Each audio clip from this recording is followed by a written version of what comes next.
Is it time to be concerned about the Baltimore Ravens and Lamar Jackson? Let's talk about it. Let's see. If you're new to the channel, it's your boy P Kid. This is The Breeze, talking all sports here, specifically those within the NFL because it's NFL season, baby. We can't get enough of football, so let's keep that ball rolling. As we all saw and know, the Kansas City Chiefs moonwalked the Baltimore Ravens, and it seems as if it was just, as opposed to any other game, this one was more embarrassing than most. In fact, so embarrassing that many people think that Lamar Jackson himself quit, which I don't believe to be the case, but I have to be honest, it didn't look good. Now, with all that being said, I do want to say this because I've been critical of Lamar Jackson in the past. I've been critical about his style of play, all of which he definitely has evolved from. And that is a combination of, the organization and them getting him some more targets and things of that nature, and him just taking his game to a different level. Like Lamar Jackson is a phenomenal quarterback. There is no doubt about that. If you don't think he's one of the best quarterbacks in the league, you don't know football. But I will say, to be considered the best, you do have to eventually start being able to beat and compete with the best. Now, his record against Josh Allen is, I think, nearly tied, or maybe Josh has one game over him. They've split matchups. I think out of 8 times, they've either, he's three and seven times, I believe, it's 3 or 4, 4 and 3, whatever it is. You can say that those are just two juggernaut teams that when they come up against each other, it's always going to be a good game. And you split hairs on that one if you want to.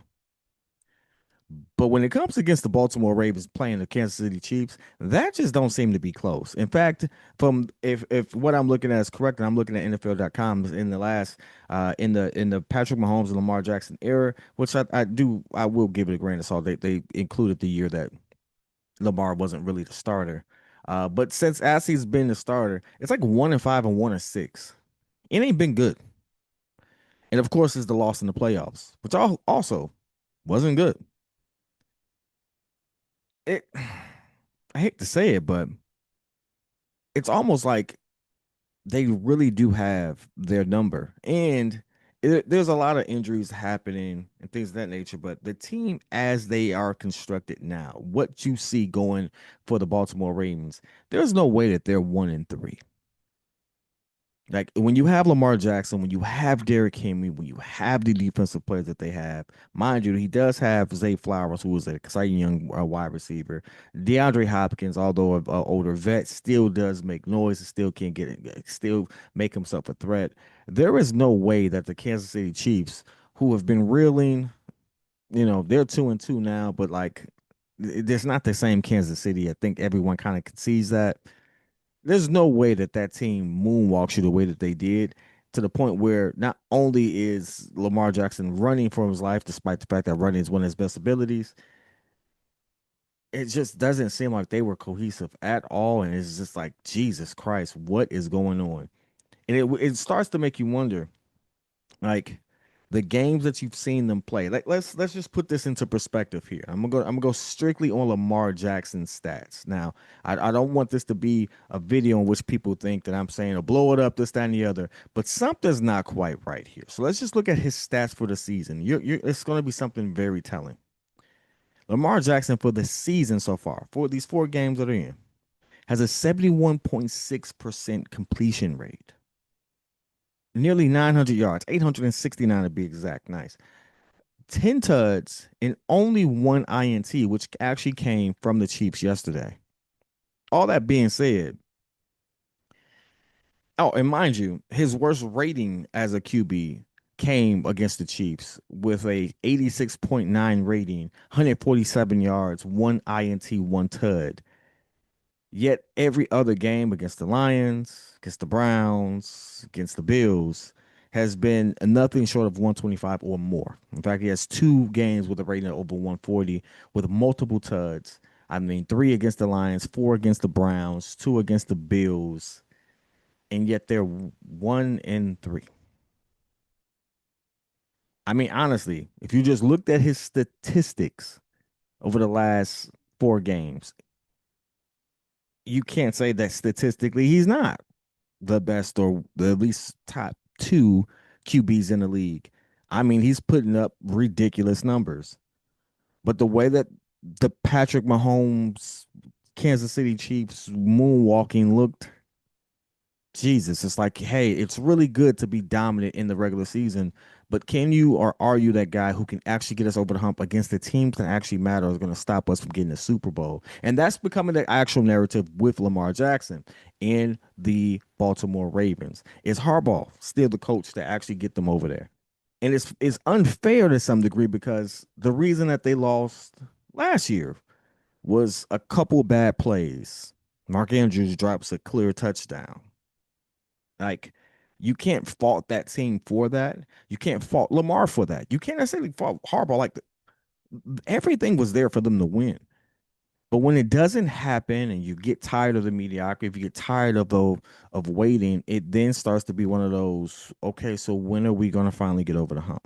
And I think now the fan base is starting to have that question. They're starting to have that level of impatience because they want to see something happen. And I've been someone who say on the breeze that this is the year Lamar Jackson has to show up. This is the year Lamar Jackson has to show out, and that the Baltimore Ravens have to actually go out there and take it. I think this is the best. This was coming into the season. They had the best roster, and it was the best team. There's the best opportunity for them. And boy, I got to tell you, that opportunity is slipping away fast. I can't even stress how fast it's slipping away because there's no way in the world that you can say that you are, a premier team. But listen, I'm not going to say they're not a premier team. Clearly, they are. They're one of the best teams in the league, but they're not handling the big boys well. They really, really aren't. I mean, let's really look at this from a different perspective because you even look at that Browns game, the Ravens versus Browns. Yeah, the Ravens won handedly, and Lamar Jackson had a great rating. All of those things were true, but then you leave that, you go against Detroit, and that's a game you should have won. In fact, you you you you definitely have to win that game. But it's also the Detroit Lions, who was a really good team. And I also would give credit to this. I'm not going to say they should have won, right? Because Jesus Christ, I mean, they put 17 points up in the fourth from that particular game. Ravens only put up 9. It was a 38-30 game. What a heck of a game if you actually watched it.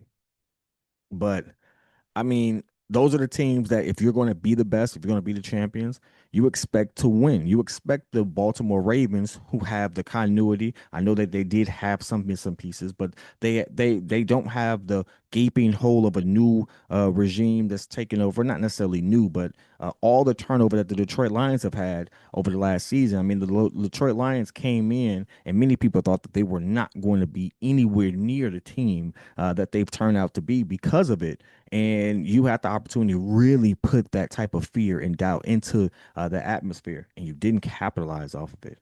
Now, again, I can't say that Lamar Jackson played bad. It was his fault. I can't say that Harbaugh made bad decisions. It's just like, hey, this team it's something going on with this particular team. They're not capitalizing on this one, and they're not beating the better teams. And again, if you can't beat the better teams, you can't, there's no way that they can actually give you hope that in the playoffs you can actually get that done. And that's what actually matters. In fact, you even look at that Ravens versus Bills game, which I am a Josh Allen fan. I'm not going to lie about it, but I'm not going to be biased and sit here and say, um, that I was rooting for him. But the Bills, again, put up 22 points in the fourth. I hope you understand the trend that we're seeing here. It's like the game was handed, first of all, against the Bills, Ravens had the game in the bag. Ravens should have won that game. The Ravens were leading what, heading into the fourth? They was like 34 to something. There's no way that they should have lost that game. There is some disconnect there because the Bills opened up the season having a 22-point fourth quarter to win the game, still a game by one from you. You go against the Lions and they do the same thing. They have a 17-point fourth quarter to take that game from you. And in the Chiefs game, you just didn't compete at all. So two games you should have won, Well, one game you should have won definitively. Another game that, okay, if you want to give them the edge up, but 17 points in one quarter is a lot of points to give up in the National Football League. In a quarter, yes, it's a lot of points to give up. Those are, we're talking about whole games being decided by 17 points as a total, not just in one quarter. So yeah, that's a lot of points to give up in one quarter. There is something that has to be done about the late game execution for the Baltimore Ravens, and something is this. And I don't know if it's a Derrick Henry. I can't say it's Derrick Henry because even against the Bills, the man had two tuds, 169 yards. As an individual, yeah, he showed up, but he did have some turnovers. But he also had two tuds. It's let's give and take there, but it doesn't stop matter that they can't stop a nosebleed in the fourth quarter.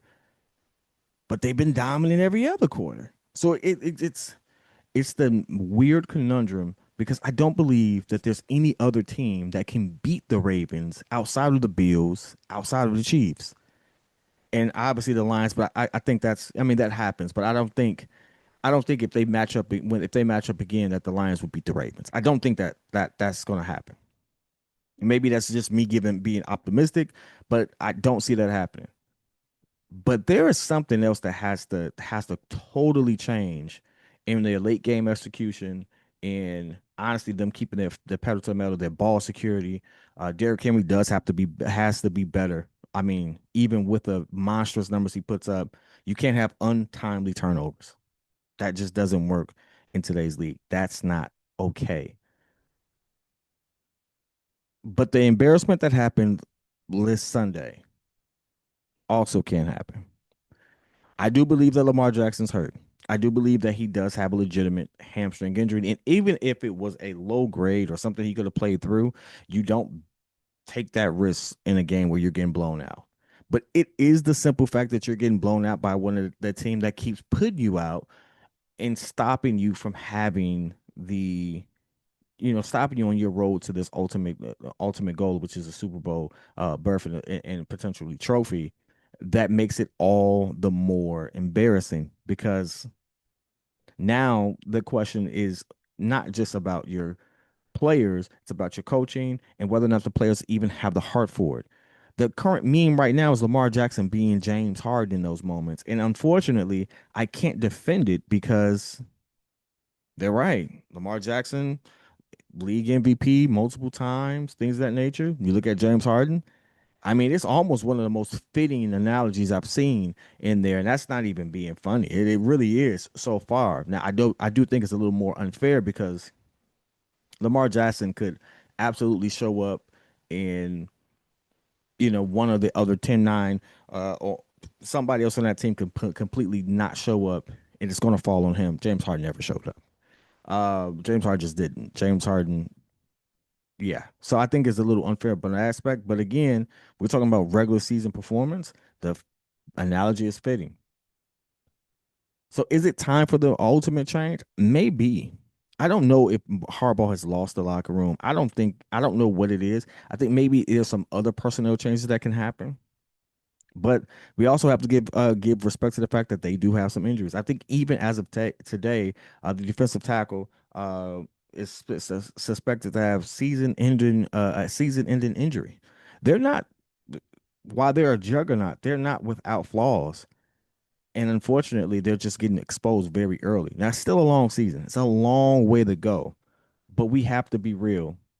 The Baltimore Ravens have not been the team that we thought they would be. Lamar Jackson, as great as he is, as great as the numbers look, has not performed in the best or the biggest moments. And right now, it's looking like they can't beat the best teams there, which totally put doubt in their opportunity or in their ability to actually get there. But I want to hear your thoughts. This is not one of those moments where I'm going to sit there and totally just kill them and say that, oh, the season is lost, they're not going to make it. We've seen worse. We've seen worse start. Well, no, we haven't seen worse starts. We've seen rough starts to a season before, and people absolutely turn it around. And there was a lot of football to be played here. So let's not sit there and jump the gun. They still have the talent and the roster to get some things done. I'm not going to count them out, but I'm not. I'm going to be for real. Lamar Jackson is in one of those situations where he has to show up, he has to show out, or they are going to start doing some rearranging there, whether that be whether it be questioning him as the individual to get them there, whether it be questioning his coach, whether it be questioning the players around him. Which at this point they gave you a running game, they gave you targets, they expect you to show up and show out. This may be a you thing. You want to do all you can to avoid that type of criticism. But I want to hear your thoughts. I want to hear how you all feel, and if you are a Ravens fan, if you are down in Baltimore, I want to hear how you all feel about it, how you all view this particular team, because it has to be like, as a Bears fan, I get it. As a Bears fan, when we made certain changes and we didn't get the results that we were looking for, I was hot, I was heated, and everybody had to go, right? But you all have a championship caliber roster with nothing but, like, there's really no excuse there. Like, you really all they're in a get it done or like bang or bust situation there. And it's not happening so far. But that's all I want to hear your thoughts. Whether it's love, whether it's hate, put it in the chat. I'll be there with you till next time. Peace.